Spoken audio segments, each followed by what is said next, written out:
here has the idea of time.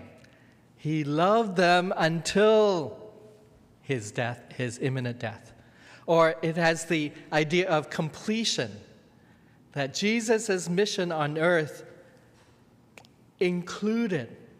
was completed after he washed their feet. So there's a sense that Jesus loved his disciples completely, fully, and that included washing their feet. So when you're serving, you may not have served fully until you serve beyond people's expectations. And we know that that was the night Jesus was betrayed, arrested, and then that led to the trial, that led to his execution.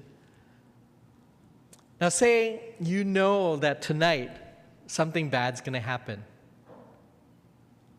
You're going to be worried about what you're going to have for dinner? You're going to be worried about what you're going to do after church? No, your whole mind is obsessed.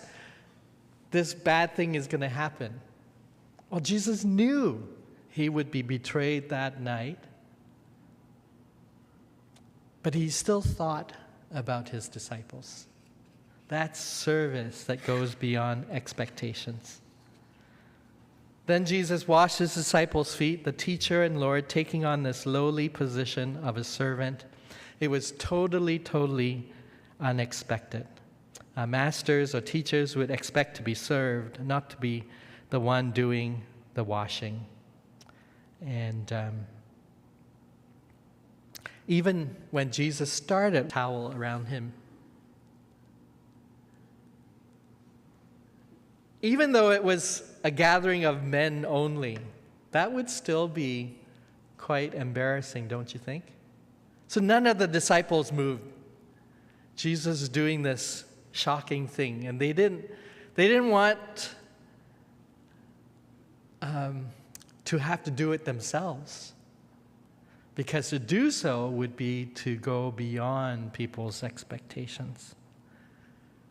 And imagine the effort it took. So, 12 guys, dirty feet, dirty as heck, right? You're in the upper room. You're in your loincloth with the towel wrapped around. You go downstairs. How many buckets of water do you think 12 pairs of feet? A lot of water. You carry them upstairs. You wash the disciples' feet, and then you wipe them with the towel. Towels get wet and dirty. What do you do with towel? You bring them downstairs, you wash them, you wring them out, and then you hang them, and you come back. I think it was when Jesus was outside that he might have washed his own feet at that time. Or maybe Jesus wasn't worried who was watching. He just washed his feet before he came in. He must have had his own feet washed by himself, because it would be illogical for Jesus to have dirty feet while his disciples had clean feet. Anyways, all this to say that Jesus went to great effort and trouble to do this thing. And when we just read John 13, we just gloss over the fact, oh, Jesus washed his disciples' feet. How quaint. But Jesus said, I have set an example for you, that when you serve, you go beyond expectations. Just think about what we do. Almost everything we do is just to expectation. Oftentimes we don't even go to people's expectations. We just say, okay, I'll do this. And then that's it, whether they like it or not. But how many acts of service do you do that go beyond expectation? So that's very distinct. Jesus' service goes beyond people's expectations. Secondly, serving like Jesus, service which goes beyond people's affections. Generally, we just serve people we like, or we serve people who like us. How many serve people who don't like you? No one? Maybe your kids you don't like at the moment, and you serve them. Jesus served Peter, Simon Peter, this braggart. He liked to boast. It was Peter who said, "Even if all fall away, Lord, I will not. Even if I have to die with you, I will never disown you." And then moments later, Peter, next slide, disowned Jesus 3 times.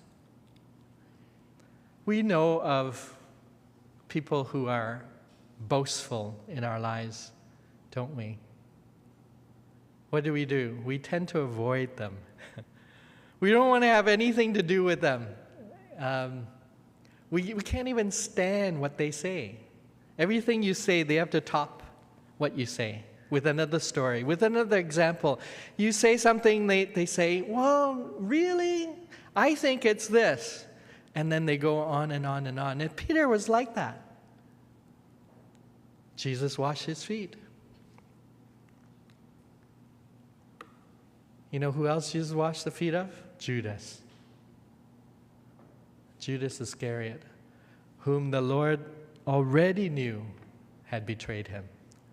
And Judas betrayed Jesus for 30 silver coins. How cheap to betray this person you followed for 3 years, and now you sell him off. You sell him out for 30 pieces. So, to qualify to serve like Jesus did, Matthew 5, verses 46 to 47, Jesus said, "If you love those who love you, what reward will you get? Are not even tax collectors doing that? And if you greet only your own people, what are you doing more than others? Do not even pagans do that?" Is your service, is your act of kindness or generosity or service more than what someone who doesn't even know Jesus, they would do the same thing? If they are doing the same thing as you do, or you're doing the same thing as they have done, how can that be service in Jesus' style? And then Jesus served the outcasts, the lesser knowns, the unnamed, the Samaritans, the tax collectors, the prostitutes, the sinners, people with communicable diseases, the demon-possessed. Jesus crossed the lake just to heal the demoniac in Gadara. True servanthood means we cannot just serve the people whom we like, or just the people who like us back. Okay, do you know why the disciples couldn't even serve one another? You realize, no, Lord, okay, thank you, but we can wash each other's feet. That would have been normal. I think you and I could have done that. Why didn't the disciples wash each other's feet? It's because they had been arguing on the way to the supper, and in the room, what were they arguing? Who was the greatest? Who among them was the greatest? Luke 22 says, "A dispute also arose among them as to which of them was considered to be the greatest. And Jesus said to them, 'The kings of the Gentiles lord it over them, and those who exercise authority over them call themselves benefactors. But you are not to be like that. Instead, the greatest among you should be like the youngest, and the one who rules like the one who serves. Who is greater, the one who is at the table or the one who serves? Is it not the one who is at the table? But I am among you as one who serves.'" And in the middle of the meal, Jesus got up, took off his garment, wrapped a towel around his waist, and began to wash his disciples' feet in the middle of the meal.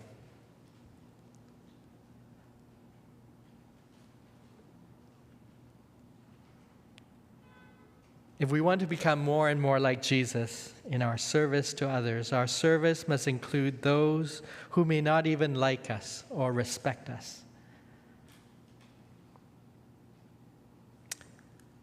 Thirdly, to serve like Jesus, we need to have service which goes beyond people's motivations. Jesus' service to people required no compensation, no payment, no payback, no payoff, whether immediately or later on. When Jesus washed his disciples' feet, it was not a guarantee that all the disciples would remain faithful and loyal. Why do you serve? Henry, why do you serve? He's with the Sunday school. Why does he lead in Evangel Hall Ministries? Because at some basic level, you get self-gratification. If it's not material gratification, you feel magnanimous. You feel joy and fulfillment and appreciated and recognized. None of that is bad, but it's some payment. And to serve like Jesus, we need to have service which goes beyond people's motivation. What is the godly motivation that we ought to have? The first is Jesus' promise that you will be blessed. Okay, maybe in your lifetime or maybe in the next lifetime. You will be blessed. That's your inheritance. Can you do something on earth and have delayed gratification? I'm doing this for the Lord. So whether they recognize me or not, appreciate me or not, pay me or not, it doesn't matter, because one day when I come face to face with Jesus, I will receive my just rewards. Can you serve like that? There's a second really, really important reason, really important incentive or motivation to serve. And that is when you serve, you are actually serving Jesus. Colossians 3:23, whatever you do, work at it with all your heart as working for the Lord, not human masters, since you know that you will receive an inheritance from the Lord as a reward. It is the Lord Christ you are serving. Even if it's a little cup of water that you give to someone who is thirsty, that drink is you serving the Lord. It says so in Scripture. Matthew 25, the righteous will answer him, Lord, when did we see you hungry and feed you, or thirsty and gave you something to drink? When did we see you a stranger and invite you in, or needing clothes and clothe you? When did we see you sick or in prison and go to visit you? And the king will reply, truly I tell you, whatever